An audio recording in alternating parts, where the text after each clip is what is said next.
internet security blogger Chris Soghoian. Now, Soghoian joins us now from our bureau in Washington, D.C. Chris, when you got this call from the Flacks, what did they tell you they wanted you to write about? So they wanted me to describe or to attack Google's socially enhanced search engine product. And if I was too busy to write an op-ed criticizing it, they actually offered to write one for me and just have me sign my name on it.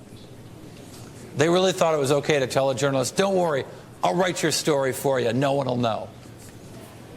I mean, they tried it. They tried it with me and 3 other privacy researchers. Unfortunately for them, none of us took them up on their offer.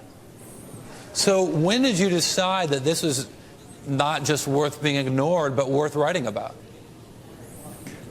So I was really worried that someone might actually take them up on their offer. I didn't know who they'd sent it to, and so I was really concerned that if at some point someone did publish this op-ed, that I would need evidence to be able to later call them out as a shill. And so I published the emails about 20 minutes after I got them, just to provide that evidence after the fact.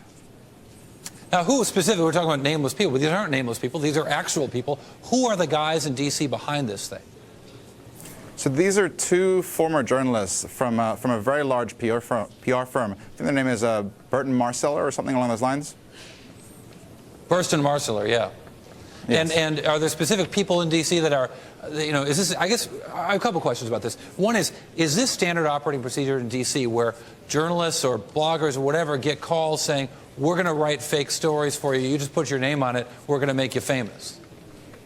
I mean, so I'm a tech guy. I don't really follow. I don't cover politics. Usually, it's certainly common in the tech industry for PR folks to pitch journalists and bloggers, but usually their pitches are something along the lines of, we have a new product, we'd love for you to cover it, we can set you up an interview with our CTO, please say some nice things about us. This was different because they were asking for a product made by someone else to be attacked, and then when I asked them who was funding them, they refused to tell me. That was really unique. Now, didn't they also offer to not only let you write the piece, except they would write it, they would also place it in maybe places you haven't written for before? Right. They offered to help place it in the Washington Post, Politico, and a few other high-profile venues. And I think it's interesting to note that a senior, I think it's the owner of the Washington Post, is actually on the board of Facebook. So there are some connections between the Washington Post and Facebook that I think are deserving of further investigation by journalists. What does that make you feel like when you get this call saying, "Hey, I'm gonna let you be a fake journalist for a day"? I was sort of insulted. I think I've built a reputation at this point for legitimately attacking firms on their privacy problems. In several cases, companies have changed their privacy practices because I've called them out. And so I was a little bit shocked that Facebook's PR firm, acting on behalf of Facebook, thought that I would go along, with their pitch and attack one of their competitors, not for a legitimate privacy problem, but for something that was, really not bothering anyone. Have you seen a response in your blog? Are there more people reading you now? It turns out to have had a positive effect on the work that you do? Not really. I mean, I know that 225,000 people have read the emails, but they actually weren't posted to my site.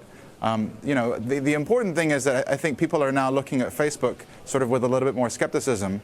Up until now, people, I think, have thought that the firm was just looking straight ahead at capturing market share and really wasn't too concerned about its competitors. But I think this episode shows that Facebook really is scared.